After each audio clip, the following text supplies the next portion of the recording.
का हमारे YouTube channel में स्वागत है। एक बार फिर से हम सीख रहे हैं have, has, had, will have, shall have के यूजेस टू हैव वर्ब के फॉर्म में, जिसमें हम लोगों ने हैज़ हैव की बात पहले कर ली है। आज हम सीखने जा रहे हैं हैड के यूजेस के बारे में।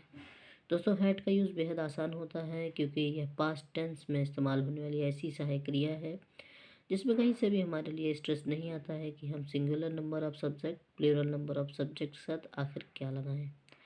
हैड चाहे वह सिंगुलर नंबर सब्जेक्ट हो या प्लूरल नंबर सब्जेक्ट हो, दोनों के साथ लगाया जाता है। तो दोस्तों, हुई ना आसान बात। फिर उसके बाद हम आते हैं कुछ एग्जाम्पल्स के लिए। देखिए, कहीं भी हैड के सिवाय किसी भी प्रकार की कोई सहायक क्रिया का बात नहीं की जा रही है। जैसे अगर कह दिया जाए कि उसके पास अलमीरा थी, तो शी हैड एन अलमीरा। अगर कोई मेल है तो ही हैड एन अलमीरा होगा, इसीलिए यहाँ पर ही और शी ऑब्लिक में दिया गया है। तुम्हारे पास दवात थी, तो इंक पॉट की बात यहाँ की जा रही दोस्तों, क्योंकि दवात, स्याही की दवात, इस तरह के शब्द हम जानते हैं, हमारे लिए फैमिलियर हैं। You had an ink pot. Priya को एक गुड़िया थी या प्रिया के पास एक गुड़िया थी, प्रिया हैड अ डॉल। हमें सूचना थी, वी हैड एन इंफॉर्मेशन या वी हैड इंफॉर्मेशन। वह मोटरसाइकिल रखता था या उसके पास एक मोटरसाइकिल थी, he had a motor bike. Mohan और सोहन को पर्याप्त समय था, Mohan and Sohan had enough time. दोस्तों, इसी के आधार पे कुछ एग्जांपल्स यहाँ दिए हैं, साथ ही वर्ड पावर भी है। तो आप जल्दी से जल्दी इसको ट्रांसलेट करें, जिससे आपको आसानी होगी कि किस प्रकार से हमें ट्रांसलेशन करने हैं। साथ ही एक वर्ड पावर का भी ऑप्शन दिया गया है। अगर आपको कहीं से कोई मदद चाहिए तो लगातार आप इससे हेल्प ले सकते हैं। दोस्तों, साथ ही जो है कि यहाँ पर दिया हुआ है ट्रांसलेट इनटू इंग्लिश, मतलब इंग्लिश में आपको ट्रांसलेट करना है, हिंदी दी हुई है। उसके साथ साथ यहाँ पर देखिए दोस्तों, कुछ ऐसे सेंटेंसेस दिए हुए हैं जहाँ इंग्लिश में है, सारी बातें इंग्लिश में कही गई, इसको आपको हिंदी में करके दिखाना है, जिससे आपको हिंदी से इंग्लिश और इंग्लिश से हिंदी बनाने में बेहद आसानी होगी। अब हम आते हैं नेगेटिव सेंटेंस की तरफ। दोस्तों, नेगेटिव सेंटेंस में हम हैड के साथ नॉट या नो का इस्तेमाल करते हैं। जैसे यहाँ पर देखिए लिखा हुआ है, मोहन के पास चावल नहीं था।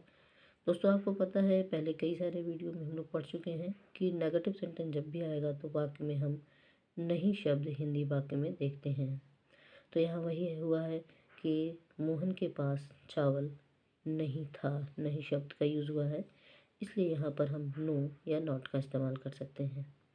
Mohan had no rice. दोस्तों, आगे के हम वीडियो में इसमें बात भी करेंगे कि हम नो कहाँ पे लगाते हैं और नॉट कहाँ लगाते हैं। बहुत सारे सेंटेंसेस में नो और नॉट की जगह बदल देने से उसके अर्थ पर प्रभाव पड़ता है। इस क्रम में आप देख सकते हैं कई सारे एग्जाम्पल हमारे सामने लिखे हुए हैं। हम लोगों के पास सोना नहीं था, उसके पास कार नहीं थी, तुम्हारे पास अच्छी कलम नहीं थी। इसके ट्रांसलेशन सामने ही दिए हुए हैं, आप आसानी से एक नोट्स बना सकते हैं। दोस्तों, यहाँ पर जो है कि एग्जाम्पल्स दिया हुआ है, वर्ड पार भी दिया हुआ है, जिसकी सहायता से आप ट्रांसलेशन कर सकते हैं। मेरे पिताजी कार नहीं रखते थे या मेरे पिताजी के पास कार नहीं थी, दोनों एक ही बात है। ऐसे ही हम कुछ एग्जाम्पल्स लिख करके आपको दे रहे हैं, जिसे आपको ट्रांसलेट करना है। वर्ड पावर की सहायता से आपको ट्रांसलेशन करने में आसानी होगी। आते हैं हम लोग जो है कि एक इंग्लिश फॉर्म में। इंग्लिश के सेंटेंसेस यहाँ दिए हुए हैं, आपको हिंदी में चेंज करना है। नेक्स्ट हम इंट्रोगेटिव सेंटेंस की बात कर रहे हैं। दोस्तों, इंट्रोगेटिव में हमेशा हम जान रहे हैं, प्लेन सेंटेंसेस में, यस नो टाइप सेंटेंसेस में हमेशा हम हेल्पिंग वर्ब से शुरू होते वाक्यों को इंग्लिश में देखते हैं, लेकिन वहीं हिंदी में हम क्या शब्द से शुरू हुए वाक्य को देखते हैं। चाहे वह हिंदी का वाक्य हो या इंग्लिश का, हमेशा क्वेश्चन मार्क लगा हुआ हम देख सकते हैं।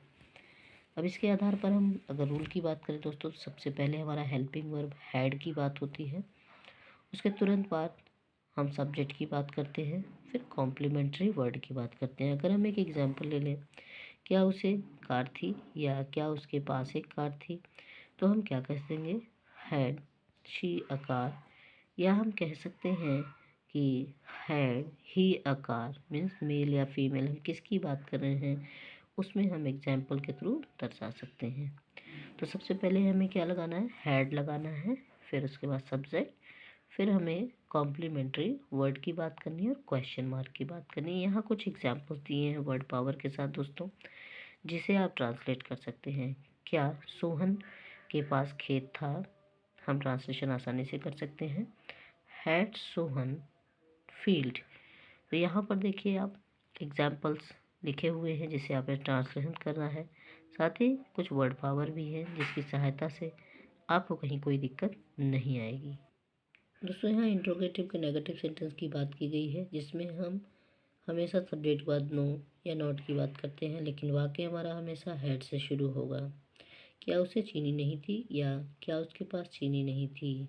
हैड ही नो शुगर, या हम कह सकते हैं हैड ही नॉट शुगर। क्या तुम्हें समय नहीं था, हैड यू नॉट टाइम, या हम कह सकते हैं हैड यू नो टाइम। ऐसे कई सारे एग्जाम्पल्स के थ्रू आप ट्रांसलेशन को समझ सकते हैं। दोस्तों रूल बेहद आसान है, हमें सबसे पहले हैड लगाना है, फिर subject he she it, name this that, किसी भी सब्जेक्ट की बात करनी है जो सेंटेंस में पूछा जाता है। उसके तुरंत बाद हमें नॉट वर्ड का इस्तेमाल करना है, एन ओ टी का यूज़ करना है, या फिर एन ओ नो का यूज़ करना है। फिर कॉम्प्लीमेंट्री वर्ड की बात करते हैं। उसके बाद देखिए दोस्तों यहाँ पर एक पैराग्राफ दिया हुआ है, एग्जाम्पल्स भी दिए हुए हैं, जिसको आसानी से आप ट्रांसलेट कर सकते हैं। वर्ड पावर के साथ आपको मदद मिल रही है दोस्तों। साथ ही जो है कि देखिए इंग्लिश से हिंदी बनाने के लिए भी सेंटेंसेस दिए हुए हैं। इसी क्रम में दोस्तों हम लोग बात कर रहे होते हैं नेक्स्ट की, जिसमें विल हैव और शैल हैव की बात करनी है हमें। विल हैव शैल हैव की जब हम बात करते हैं दोस्तों, तो यहाँ पर आई और वी के साथ हम हमेशा शैल हैव की बात करते हैं, बाकी सभी के साथ हम विल हैव की बात करते हैं। इसके पहले वाले भी वाक्यों में हम विल शैल के यूजेस पढ़ रहे थे, ऑलरेडी इस पर हम बात कर चुके हैं दोस्तों। इसमें भी हम जब भी कभी भी पास या रखना शब्द पाते हैं फ्यूचर में, तो हम विल हैव और शैल हैव का इस्तेमाल करते हैं। जैसे मेरे पास एक कंप्यूटर होगा, या मैं एक कंप्यूटर रखूँगा, ऐसे वाक्य आ जाते हैं, तो हम ट्रांसलेशन आसानी से कर सकते हैं। आई शैल हैव अ कंप्यूटर, हम लोगों को सफलता मिलेगी, वी शैल हैव सक्सेस। तो ऐसे कई सारे वाक्य हैं जहाँ पर हम आई और वी के साथ शैल हैव कैसे लगाते हैं, इसकी जानकारी हमें हो जाती है। दोस्तों मैंने ऑलरेडी आपको बताया कि आई और वी को छोड़ करके बाकी सभी के साथ हमें विल हैव का इस्तेमाल करना है, जहाँ पास और रखना आए और वाक्य में गागी के शब्द आएगा, मीन्स होगा, होगी, होंगे आएगा, या गागा गागी गी आएगा। तो उसी क्रम में हम देख रहे हैं विल हैव के इस्तेमाल को, जैसे आपको नौकरी मिलेगी या तुम्हें नौकरी मिलेगी, you will have a job. उन लोगों के पास एक कार होगी, सीधे से ट्रांसलेशन कर सकते हैं, they will have a car. Mohan के पास धन होगा, मोहन विल हैव वेल्थ। दोस्तों यहाँ पर कुछ एग्जाम्पल्स दिए हुए हैं हिंदी में, और साथ ही इंग्लिश के भी कुछ एग्जाम्पल्स दिए हुए हैं, जिसको आपको हिंदी वाले सेंटेंसेस को इंग्लिश में चेंज करना है और इंग्लिश वाले सेंटेंसेस को हिंदी में चेंज करना है। आपको आसानी होगी क्योंकि आपको वर्ड पावर यहाँ पर दिए जा रहे हैं। दोस्तों हम लोग देख सकते हैं कि आई के साथ जो इंग्लिश सेंटेंसेस हैं और वी के साथ शैल हैव का इस्तेमाल है, बाकी सभी के साथ हम विल हैव की प्रयोग करते हैं। इसी की सहायता से हम ऊपर वाले ट्रांसलेशन को कर सकते हैं, सिर्फ हमें वर्ड पावर आने की ज़रूरत है। इसी क्रम हम नेगेटिव सेंटेंस की बात करते हैं दोस्तों। नेगेटिव सेंटेंस में इसके पहले वाले रूल में हम लोग जानते हैं कि हमेशा हम हेल्पिंग वर्ब के जस्ट बाद नॉट लगाते हैं।